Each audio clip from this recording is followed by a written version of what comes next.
Alright boys and girls, it's 1 o'clock in the morning and I am very tired, but I'm gonna make a video because for whatever reason I can't sleep. So lucky for you guys, we're gonna be learning this sound today.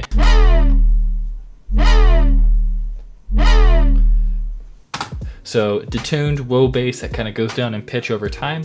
I'm gonna get right into it. It just uses some basic default wavetables. Let's see here, we got the square wave over here and we just got the simple sine wave right here. We're gonna knock the sine wave up 2 octaves, turn down that level, and let's go ahead and knock the unison up to 16 because we're gonna get some really cool detune going. Now, I've been using unison more and more on my basses, and what I've been using it for is to kind of take like the grittiness that comes with certain wavetables and kind of blurring. Like imagine you're using Photoshop and you use the blur tool to kind of, you know, blend things in together, and that's kind of how I use unison now. And it works better if you're using FM from B, which is what we're going to be doing.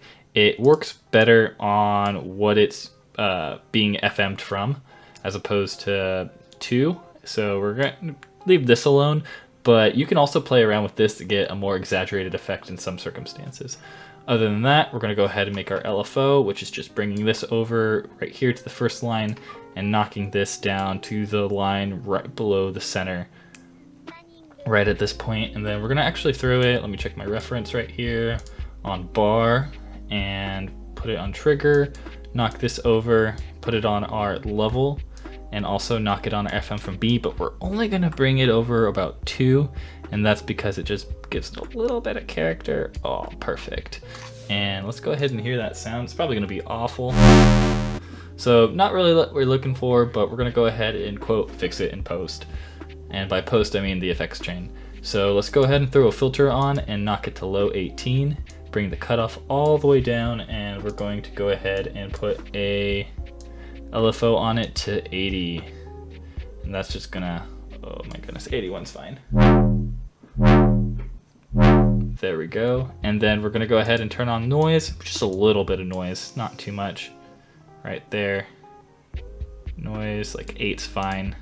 Direct it both out, both the sub and the noise. Let's see here. And then put this on about 60. 61's fine. You can't even hear the noise, so it's not gonna knock about 19. Now you can kind of hear it. So the only other thing that I've done on here is just throw on a bend minus and then LFO it all the way over, which makes a cool little, yeah, there we go. That's what we're looking for. So the only thing to do left on this is just kind of turn down the detune just a little bit because it was a little too much. And let's go ahead and go into some effects. Now the biggest thing that's going to give us this crazy whoa sound is using a comb filter and messing with the cutoff. But let's go ahead and do some things before that to get a little bit more character. We're going to go ahead and turn on the hyper dimension and turn the unison up to 7 and put retrigger on. So retrigger means that every time I press the key, it starts from the same location, or at least I think that's what it means. And let's go ahead and just turn on the mix and LFO just 30. I like the number 30. Let's see here, right there, and that's gonna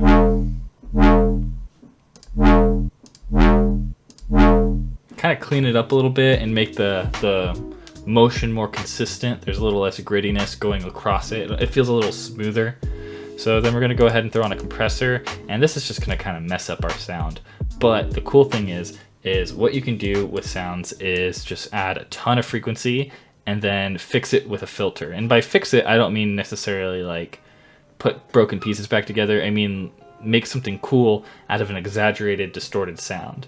So for instance, let's put it on 3 right here, in my chord stack video, which I recommend checking out, I exaggerated the chords and then just cut a lot of the higher filter, so you got a lot of warm mids out of it.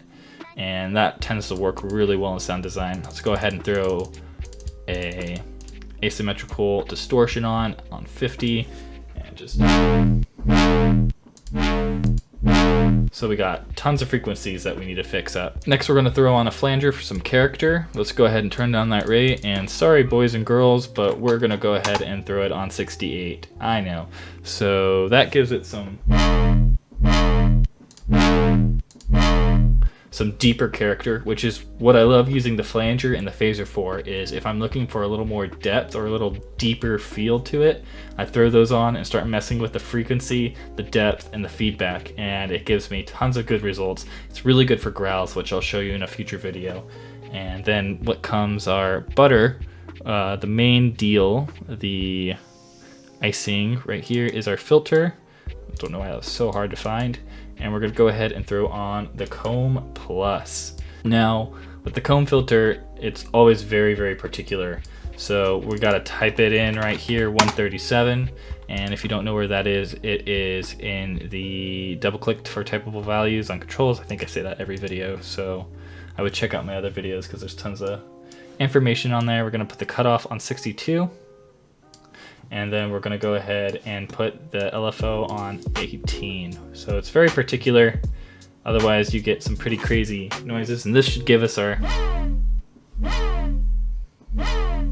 there we go. And let's get a little bit more volume out of it by turning up the drive to 29.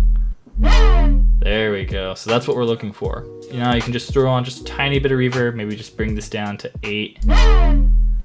So sounds good, right?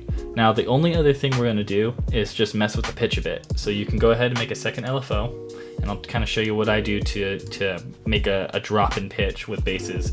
We're gonna throw this on 4 bar and bring this down all the way to the top of the second square right here, right in the middle. And we're gonna go ahead and put that on trigger and go into our matrix. And then go down here, click LFO 2. And then we're gonna go ahead and put that to our global master tuner. Make sure that it's going one way right there. And I believe I have it on, oh man, I have it on a lot actually. So it's like -29, that doesn't sound right. But you know, with it as slow as it is,